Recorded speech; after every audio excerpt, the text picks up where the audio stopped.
Hey guys, VA Coaster Fanatic here, and today I'll be reviewing Verbolten at Busch Gardens, Williamsburg. Let's get into it. Now, before I get into the ride experience at all, I'm going to be talking about the stats and some other interesting things about this ride. This ride is 88 feet tall and has a max speed of 53 miles an hour. It was built by Zaire, which is a German roller coaster manufacturer, and it's dubbed as a family coaster by the park and Zaire. But it's quite intense for a family coaster. To some extent, it even causes grayouts sometimes, which is pretty extreme for a family coaster, if you ask me. Now, starting with the experience of this ride, this actually starts in the entry plaza, which is very well themed, and it also looks very cool. You have the little car rental building, which also doubles as a locker building, the Verbolten sign, and a beat-up car that looks like it just took a journey through the Black Forest. The queue of this ride also looks very nice, but I don't have any pictures or video of that, so cut me some slack.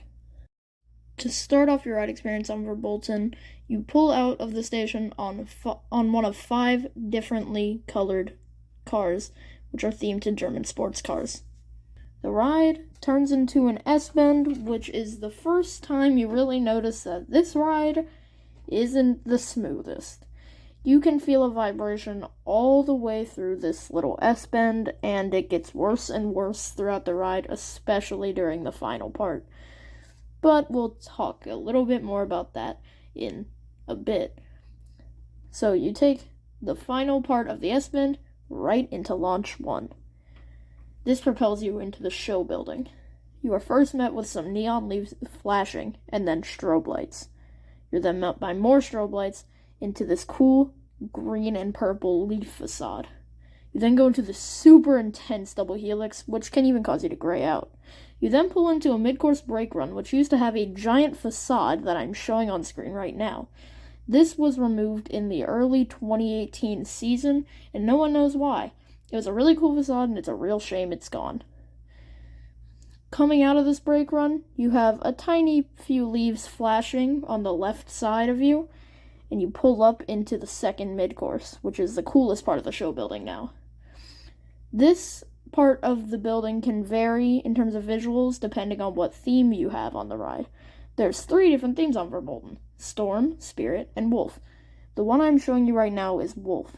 You hear lots of howling, you see red eyes, and you hear some sticks creaking. As these red eyes start to approach you, you will hear one big howl, and then the lights will flash, and you drop 18 feet on this ride's vertical drop track, which is super awesome. The ride then pulls out of the show building into Launch 2. The ride pulls up into a very, very intense upward S-bend. You wouldn't expect much from it, but it really is quite intense. You pull up into this broken bridge with some sound effects, then you drop 88 feet. You go into this very tight S-bend that is actually quite rough and quite intense as well. You then pull up into an airtime hill that doesn't really have airtime, and into one final turn. So, concluding that part of the ride, you will see that the ride isn't very smooth and that it really is quite intense for a family coaster. I personally think that Zaire overdid it with this ride's intensity, but that could just be me. I just think it's a little bit too intense for anyone under the age of maybe 8, but from that, you'll be fine.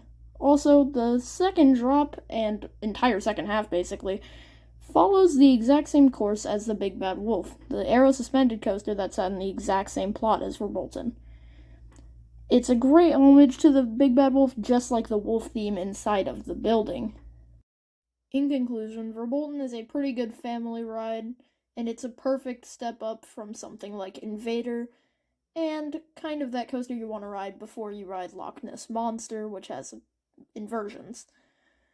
So, I would say that this ride would have gotten a better rating if the show building was more well kept, but as of the ride's 2021 state, I'll give it a 7.5 out of 10.